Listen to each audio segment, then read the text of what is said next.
The 33 principles, if you're able to find and open, it would come Stevenson's textbook right in the introduction. You can Google 33 chiropractic principles. If you go to a website, pureandpowerful.com, they've got them listed on there.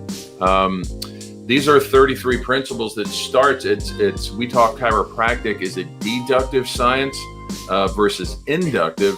Typically, if you look at medicine, that's an inductive science. So there's this piece that's happening. And so we're going to do this thing to the piece. And the argument's going to be, do we really think about the whole? And so deductively, chiropractic wise, we want to think about the whole and then bring it down. Why am I making that adjustment at that very moment? And so it all starts with principle 1, which is our major premise that there's a universal intelligence in all matter, continually giving to its properties and actions, thus maintaining it in existence. And that's really a big fancy way of just saying that the universe is organized. I think if we look around the universe, right, if you go to the beach, there's a tide chart on the refrigerator because we know when high tide and low tide is going to be. We know when sunset and sundown is going to be. We know when winter, spring, fall, and summer are going to usually be. We know when we're going to see the Big Dipper in a certain place of the sky. We know how long it takes to go around the sun. We know how long a day is. I mean, you name it, right? It's just cycle after cycle after cycle, which for us, we say, well, then to me, then the universe is there's an organization to it. It's supposed to work a certain way.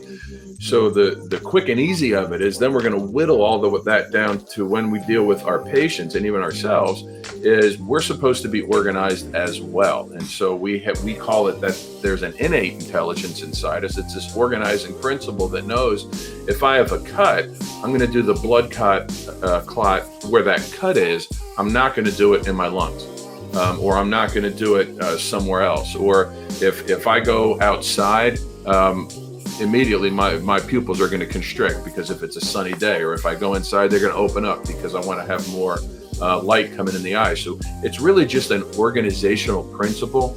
Probably, maybe when people hear universal intelligence, it can be a cringe because oftentimes, well, you're talking about God or a deity.